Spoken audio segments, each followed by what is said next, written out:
Is standing by with the latest on the governor's the actions that she took yesterday on several bills that were sent to her desk by the legislature. Nestor, what do you have for us? Good morning, Chris. Good morning, Bree. So actually, the governor acted on 6 bills, but there were 9 bills that the senators debated when they recessed on the 17th this month. The 3 bills that were not sent to the governor, one was Speaker Barnes' bill. You recall, her legislation was basically to enforce the governor's executive order, would impose fines. Well, this is really the checkpoint bill or the roadblock bill. It would put some teeth into that. She set that aside, and at this point, that's moved because the governor has since, of course, got rid of the roadblocks. The other bill was Senator Regine Lee's bill to hand out $400 or $800 local stimulus payments. She set that aside when the governor announced that she was going to advance the federal stimulus checks for the lowest income families who make $10,000 or less a year. But she since rekindled that now that the governor has received over $118 million. So Senator Lee is now saying, wait a minute, why don't you use some of that money to pay the folks that would have been eligible under my bill, which I set aside. The other bill was Senator Amanda Shelton's bill, which would basically have authorized a curfew. That did not pass. It failed by a vote of 3 to 12.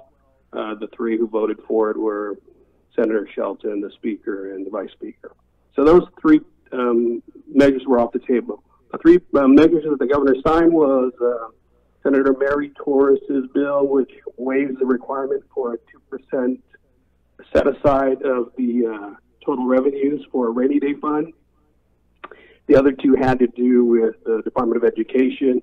Basically, we all know that the school year is essentially over for GDOE. So these are just kind of cleanup bills that exempt, for example, the service learning graduation requirement for 12th graders, and it also exempts that requirement for 180 days of instruction. Those are the ones that she signed. The 3 that she vetoed were Senator Talina Nelson's bill. This is probably the most controversial one. She vetoed it because she said in her veto message that it's double pay. This is a bill that would provide for hazardous pay. There are 3 different categories depending on how your proximity to the COVID virus.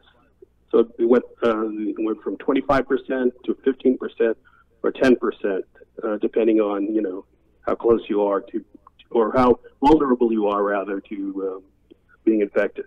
So the governor says that that would have added a $36 million obligation to already taxed government funds that would, in her words, cripple the government's budget, and that she had already signed an executive order for differential pay.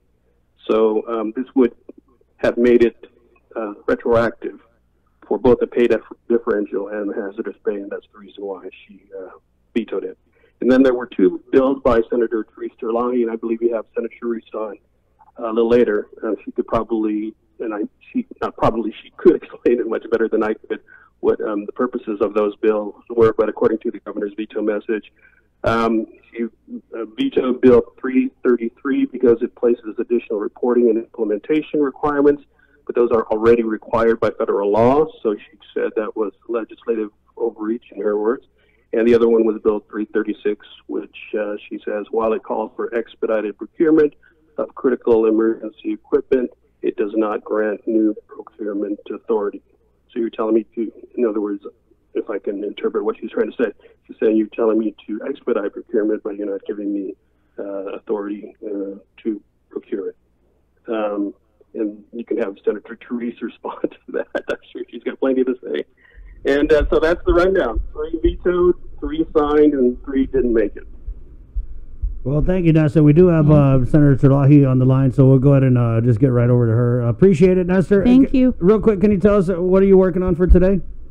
Well, we're anticipating the governor's public briefing, but I guess we had Dr.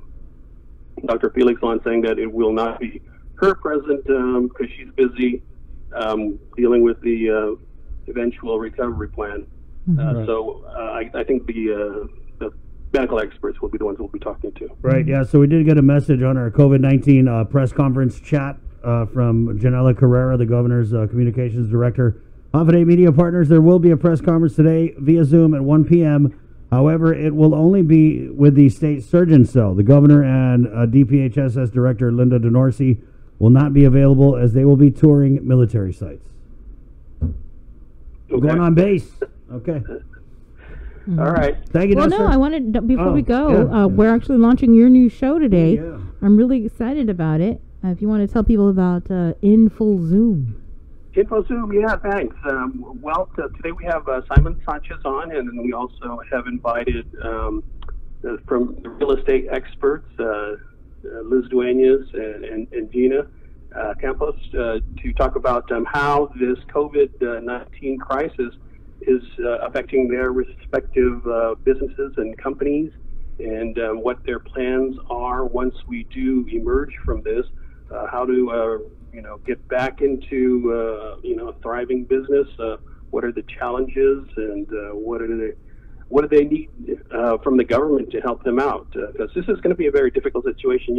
For example, the tourism industry. Okay, we reopen, but there's not going to be any tourists because it's all dependent on how, in particular, how the Japanese and Korean visitors, when they feel confident enough to travel again. So just reopening your business, of course, doesn't automatically mean you're going to get back where you were before this whole thing started. So that's some of the discussion that we're planning to do. Good. Yeah, looking forward to that, Ness. I mean, you have that whole business acumen thing down, and the people you bring on. It's always very enlightening.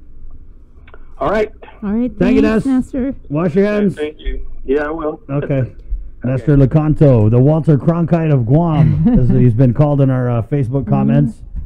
So yeah, In Full Zoom, that's going to air on KUAM TV8 tonight, 6:30 p.m. But I believe his interviews are live at around 10:30, 11:30, 11 a.m. 11. Okay. 11.